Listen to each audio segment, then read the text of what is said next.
Olá, o que você diria se um teu melhor amigo, sabendo da sua doença, ficasse apenas 2 dias com você e depois seguisse viagem para outra cidade, mesmo sabendo que sua doença era grave, que poderia até mesmo levar ao óbito? E o teu amigo simplesmente partiu para outra cidade. Isso aconteceu numa passagem bíblica, no livro de João, no Evangelho de João, capítulo 11, nos versículos de 1 a 45. Eu não vou falar sobre o capítulo todo, porque ficaria muito extenso o vídeo. Mas Lázaro, para quem já leu a Bíblia, Lázaro morava em Betânia e estava muito doente, e Jesus ficou 2 dias com ele, e depois já tinha uma viagem programada para a Judéia, então Jesus seguiu para a Judéia.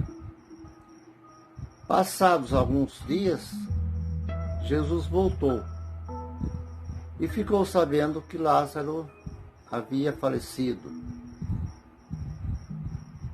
E ele foi se encontrar com as irmãs de Lázaro, que estavam pranteadas ainda, estavam de luto. Então, Maria foi encontrar com Jesus, uma das irmãs, provavelmente a irmã mais nova de Lázaro, e disse: Senhor, se estivesse aqui, meu irmão não teria morrido. No que Jesus disse: essa doença não é para a morte, é para que se manifeste a glória de Deus. E perguntou onde Lázaro estava sepultado. E levaram Jesus até o túmulo onde Lázaro foi sepultado. Conforme eu já disse aqui, os defuntos não eram sepultados na terra, no solo, como nos dias de hoje. Eram colocados em grutas, era escavado a pedra e lá dentro depunham os defuntos, com bastante óleos aromáticos. E Jesus chegou à beira do túmulo e chorou. Por que Jesus chorou? Porque naquele momento que Jesus chorou, ele estava manifestando o sentimento humano, não o sentimento de um enviado, de um mestre, de um enviado por Deus, e sim o sentimento de um amigo, um sentimento humano, um sentimento carnal. No que Jesus levantou-se e disse: retirem a pedra. Era uma pedra redonda, como se fosse uma roda, de uma espessura de aproximadamente 40 centímetros. Então precisaria de 5, 6 homens para remover aquela pedra. Mas Marta disse: Senhor, já faz 4 dias que ele está morto, que ele está sepultado, e o corpo já cheira mal. Mas Jesus repetiu: retirem a pedra. E juntaram-se alguns homens e moveram a pedra, rolaram aquela pedra e deixaram aberta a entrada da sepultura. Então Jesus falou: Lázaro, saia para fora. No que Lázaro se levantou do leito onde estava lá dentro da sepultura e saiu. Quando ele chegou na entrada da sepultura, Jesus disse: desamarrem-no. Por que desamarrem-no? Desatem. Porque os corpos, os defuntos, eles eram enrolados com tecidos finos, assim como o linho, como o tule, como o voal, que nós conhecemos hoje, as sedas finíssimas. Era uma tradição da época, como se fosse uma preparação para o julgamento dos últimos dias, conforme era a lei mosaica. E até hoje ainda tem povos, tem culturas que ainda seguem essa tradição judaica. Como eu sempre digo, não é o meu objetivo nesses vídeos falar bem nem mal de nenhuma religião. É apenas para citar o contexto cultural de cada etnia, de cada povo. Então, desataram o corpo de Lázaro, mas os pés estavam livres. Muitas pessoas contestam, mas se ele estava atado, como que ele saiu andando? Os pés estavam livres, apenas os braços, o corpo estava coberto com aqueles tecidos. No que Jesus abraçou Lázaro, e assim, vamos dar um pause nessa passagem. Depois você pode conferir lá no livro de João, no capítulo 11, versículos de 1 a 45. Aí você vai ler na íntegra. O nosso objetivo desse vídeo é para dizer que hoje, segundo os paradigmas limitantes, as concepções arcaicas, as concepções antigas que nós viemos recebendo desde a nossa infância, desde pequenos, nós viemos aprendendo segundo o que os nossos pais, nossos avós, nossos antepassados ensinaram, ouviram e foram passando como tradição, como herança, de pai para filho, de filho para neto e assim sucessivamente. Mas onde está a explicação, onde está a ideia da física quântica nessa passagem bíblica? Veja, a humanidade, quando segue o paradigma limitante, ele está dentro de um túmulo. Dentro de um túmulo, ele está preso, ele não tem como sair para fora, ele está com os pés e mãos atadas, está com os olhos vendados, ele está conseguindo apenas ver aquilo que ele aprendeu, apenas aquilo que ele ouviu. É assim como um papagaio. Um papagaio, se você deixar um papagaio que cresça lá no meio do mato, ele só vai aprender a soltar os grunhidos que os outros papagaios imitem também. Os sons que outros papagaios imitem, ele vai conseguir fazer aqueles sons. Ao passo que, se trouxermos um papagaio filhote para casa e criá-lo desde pequeno, ele vai aprender a pronunciar as palavras que mais se pronunciam dentro da casa. Assim como uma criança. Se você é brasileiro, automaticamente o seu filho vai crescer e vai aprender a falar o idioma português. Mas, se o seu filho, por algum motivo, for levado para outro país, seja para as Américas, seja para o Reino Unido, seja para o Oriente Médio, o seu filho vai crescer e vai aprender a falar o idioma naquele local, ele vai aprender a cultura daquele local e não vai aprender o que você teria que ensinar, iria ensinar para seu filho.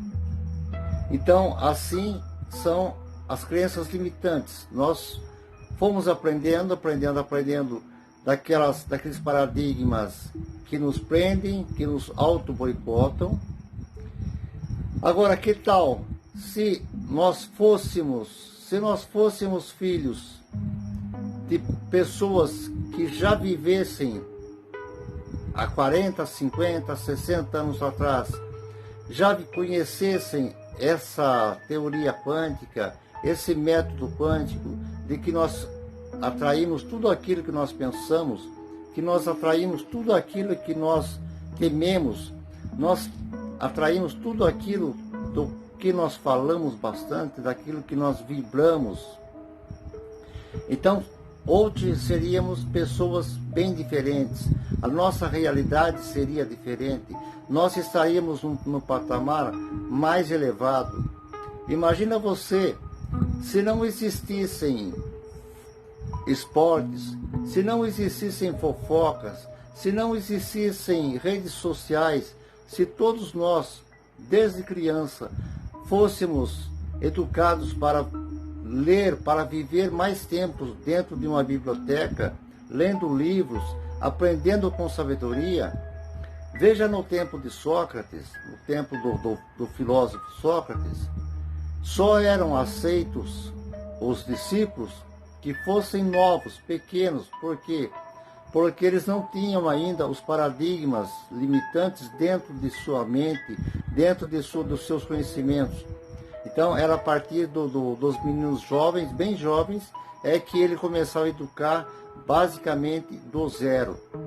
Como eu disse lá no início dos vídeos, por volta do dia 5 de janeiro, eu disse que quando criança, nós aprendemos a sentir assim a curiosidade, sentimos assim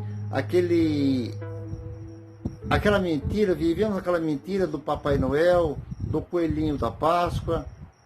Depois, na época da adolescência, nós já vamos deixando o Coelhinho da Páscoa, o Papai Noel de lado, e começamos a viver o paradigma do inimigo, do diabo, de Satanás, aquele que nos destrói. Sempre existem as superstições que também vão fazendo parte de nossas vidas, os disfarces, os jogos de cintura que as pessoas vão inventando, os meios de enganar as outras pessoas, de tirar proveito, de tirar lucro, tirar vantagem de certa negociada.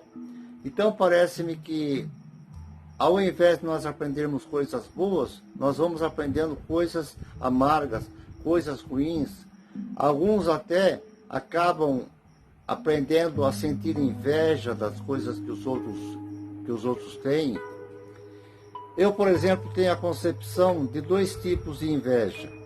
Tem a inveja da qual, por exemplo, o teu amigo, o teu colega de trabalho comprou um carro novo, um carro 0 quilômetro, um carro no valor aí de 50, 100 mil reais. Você pode sim ficar feliz com aquela aquisição que teu amigo teve, e você também pode desejar ter um carro igual àquele, mas não para competir com ele, apenas porque você achou bonito aquele carro e pode também ter um carro igual ao dele.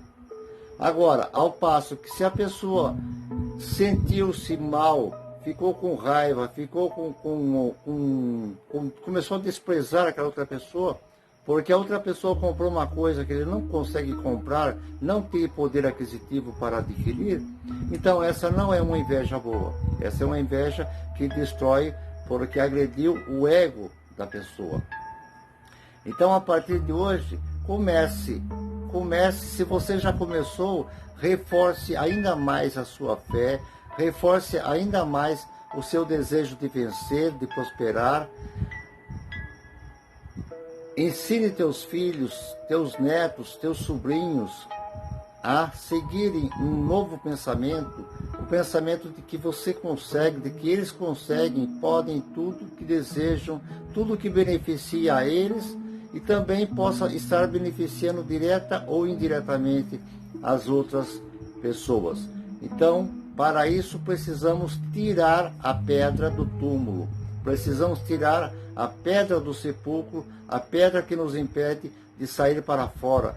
Precisamos nos livrar das amarras do passado e começar uma nova vida, uma nova realidade, para que possamos alcançar, almejar o alto da montanha, o alto do patamar do sucesso. Eu agradeço a sua atenção e prometo que nos próximos vídeos nós teremos ainda mais analogias.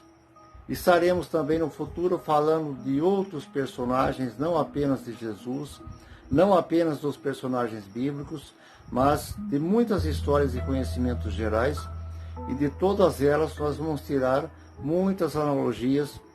Vamos falar de Buda, vamos falar de Krishna, vamos falar de Bhagavad Gita, enfim, vamos falar de diversos personagens que contribuíram bastante para uma formação filosófica, para uma formação quântica, para que nós aprendamos que sempre estivemos bem próximos de tudo aquilo que nos era útil, mas os paradigmas limitantes nos proibiram de acreditar, de chegar a essa nova realidade. Gratidão pela sua atenção, deixe o seu like, compartilhe esse vídeo com outras pessoas, seja nas redes sociais, seja enviando diretamente o link para um amigo seu pelo WhatsApp, enfim, faça da melhor maneira com que outras pessoas também possam ser beneficiadas, assim como você. Não se esquecendo que agora nós teremos vídeos diários de segunda a sexta-feira, sempre a partir das 17 horas. Se inscreva no canal, porque isso vai ajudar muito para que o nosso canal cresça e possa encontrar outras pessoas que também vamos caminhar todos juntos, porque a teoria quântica, ela não visa atender um pequeno grupo, ela visa atender milhares e milhares de pessoas em todos os cantos do universo. O Rasmani.